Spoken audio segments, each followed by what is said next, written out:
If conditionals, type 0. Zero conditional. Used to express general truths and facts, often things based on scientific fact. Use the simple present tense in main clause and if clause. Formation. If clause plus main clause. If you heat water to 100 degrees Celsius, it boils. Main clause plus if clause. Water boils if you heat it to 100 degrees Celsius. For example, if you drop an apple, it falls. An apple falls if you drop it. This is an absolute truth based on scientific facts. If I argue with someone, I feel terrible. That's a habit. Type 1. If clause type 1. True in present or future, or present or future possibility. For example, if he doesn't hurry, he will be late.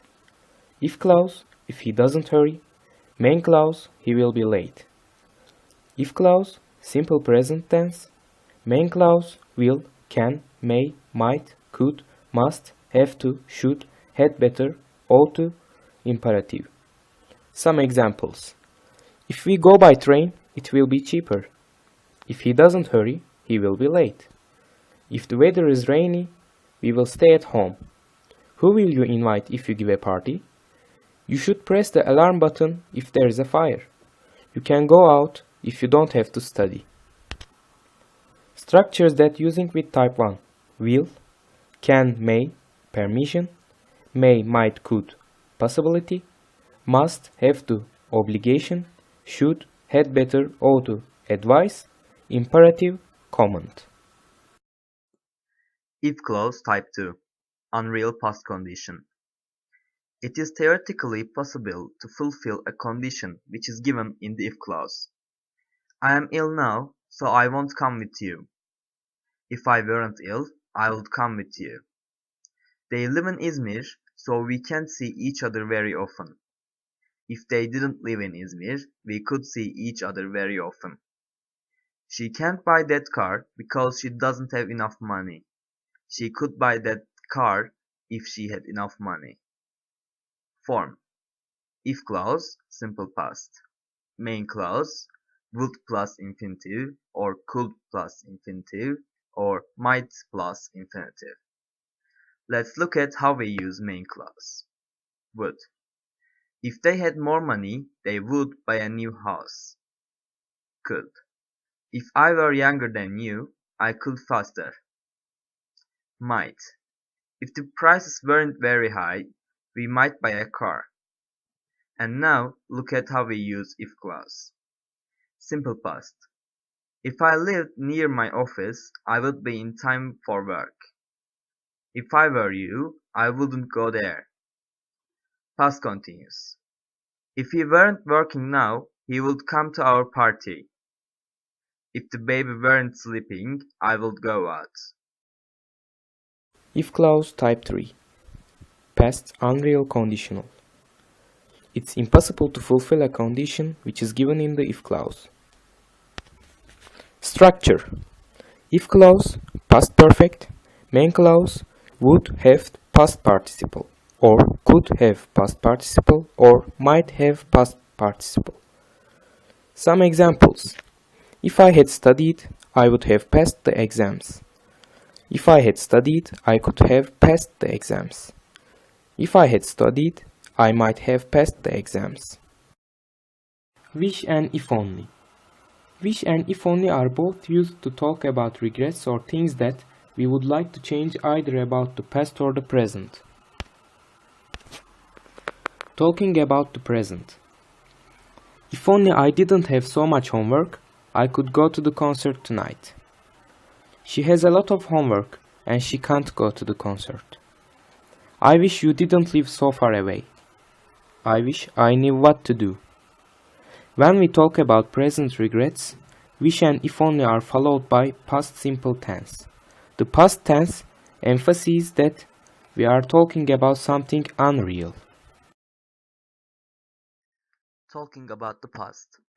I wish I had studied harder when I was at school. He didn't study harder when he was at school. I wish I hadn't eaten all that chocolate. I feel sick. If only I had known you were coming. Both wish and if only are followed by the past perfect tense when we talk about past regrets. Wish, if only, and would. We use wish plus would to talk about something in the present that we would like to change, usually something that we find annoying. I wish you wouldn't borrow my clothes without asking. I wish it would rain. The garden really needs some water. I wish you would give up smoking. It's really bad for you. Relative clauses. Many sentences in the English language are really two clauses linked together. There can be a main clause and a relative clause. Look at these two sentences. This is a cake. Mary baked this cake. We can do a little tweaking and turn the clauses into sentence. Like this. This is the cake that Mary baked. The clause that Mary baked is called a relative clause and it's linked to the main clause by a special kind of pronoun. That special pronoun is known as a relative pronoun. What are relative pronouns? Relative pronouns are used to link a relative clause to another part of a sentence and has the job of introducing the relative clause. We use the term relative pronoun because it relates to the world it is modifying. Clever, right? Here is the list. Relative pronouns are that, which, whom, who, whoever, whomever, and whichever.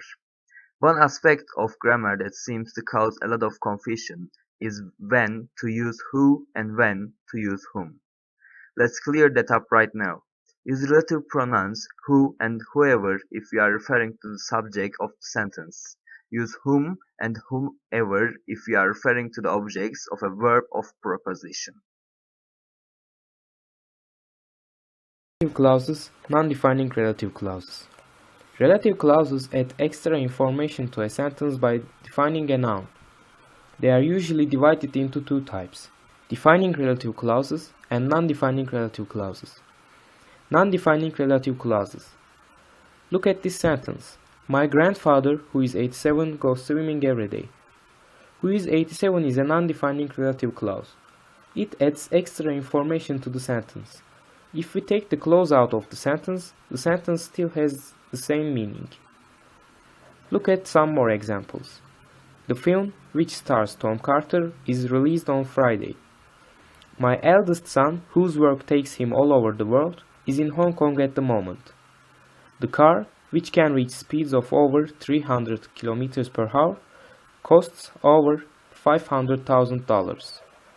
Non-defining relative clauses add extra information to the sentence. Defining or non-defining. Remember that defining relative clauses are used to add important information. The sentence would have a different meaning without the defining relative clause. I'm going to wear that skirt that I bought in London. The defining relative clause tells us which skirt. The skirt, which is a lovely dark blue color, only costs £10. The non-defining relative clause doesn't tell us which skirt, it gives us more information about the skirt. Non-defining relative clauses can use most relative pronouns, which, whose, etc., but they can't use that, and the relative pronoun can never be omitted.